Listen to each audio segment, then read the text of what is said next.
এটাই ভাবছো না আমি টাকা হাতে করে কোথায় যাচ্ছি? তো যাই হোক, দেখো কোথায় যাচ্ছি। আমি একটা জিনিস অর্ডার করেছিলাম, সেটাই চলে এসেছিলো, তো সেটাই নিতে গেছিলাম।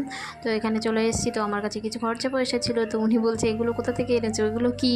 তো আমার ছোটো ভাই কিছু একটু ওনার সাথে ফান, মানে কী বলবো, এই আর কি মেরে নিল। বললো কি ঘর টট ভেঙেছো নাকি? তো ছোটো ভাই যাই হোক, যা মজা করার করে নিল। তারপরে আমরা ঘরে চলে আসলাম। তো পুরো ভিডিওটা দেখতে থাকো। নিয়ে চলে এসেছি, এখন এটাকে সবাই মিলে খাবো। চলো। তো নাকি গানগুলো দিচ্ছে তো এইটা হ্যাঁ, ওটা আমি আসলে যেই মার খাই ক্যাডবেরি সেই সেই সেই সেই তাহলে টাকাটা হুম তাহলে শুধু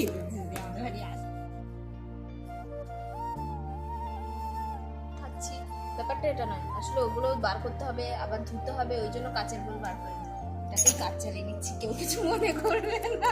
মনে করার খেয়ে বলি কেমন হয়েছে। ঠিক আছে।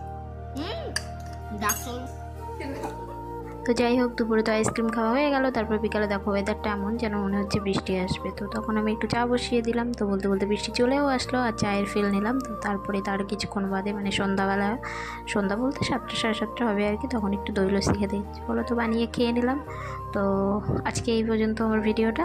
ভালো লাগলে সবাই লাইক কমেন্ট করবেন, সবাই ভালো থাকবেন। Tata, good night.